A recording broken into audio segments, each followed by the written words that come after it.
Good morning, everyone. My name is Mac Fernandez. I am an MMM Global Manager for MMM Philippines. And today I'm going to show you a tutorial on how to place your GH order in MMM. So GH literally means get help sa aming MMM participants, and this means this is the time that you as a participant will be asking financial help from other participants of the community. So GH means get help, and this is actually dependent on the available withdrawal amount that you have in your Mavro. So to check, you just have to go to your Mavro tab at the top,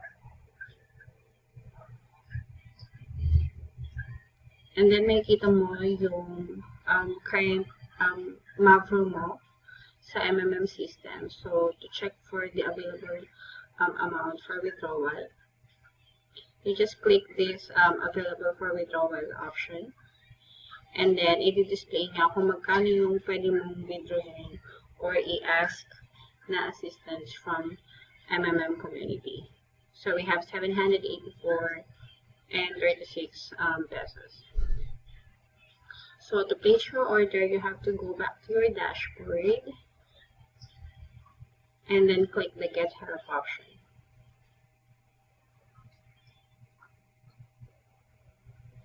So at the first page, you just have to select the bank account, which is already declared in your account. So select that one and then click Next. And of course, your registered account in MMM.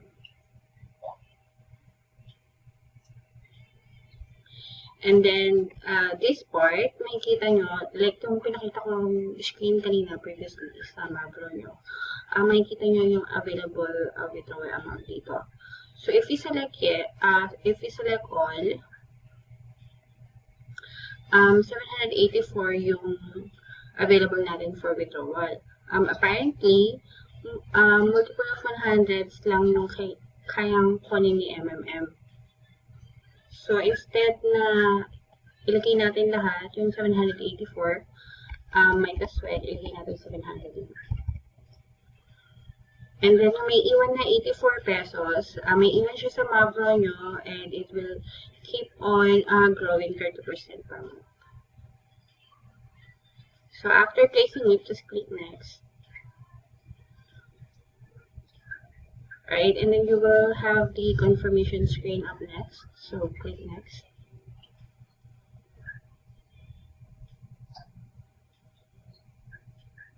And then the confirmation box stating na add na sa queue yung request mo.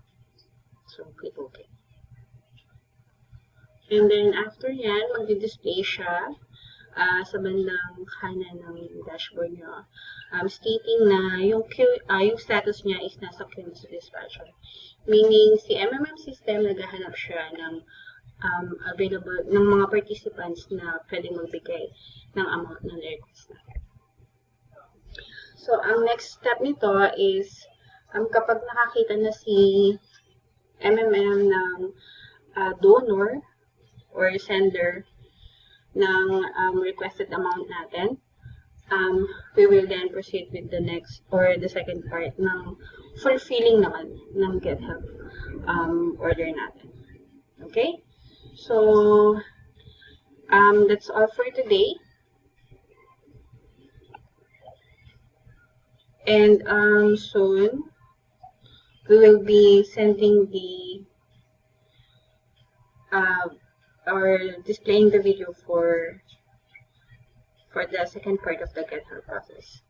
Thank you very much, guys, and please like us on Facebook. Our FB page is facebook.com/MMMTeamBullet. So you just have to search it on the search box, and if you have any questions, feel free to send us a message. Thank you.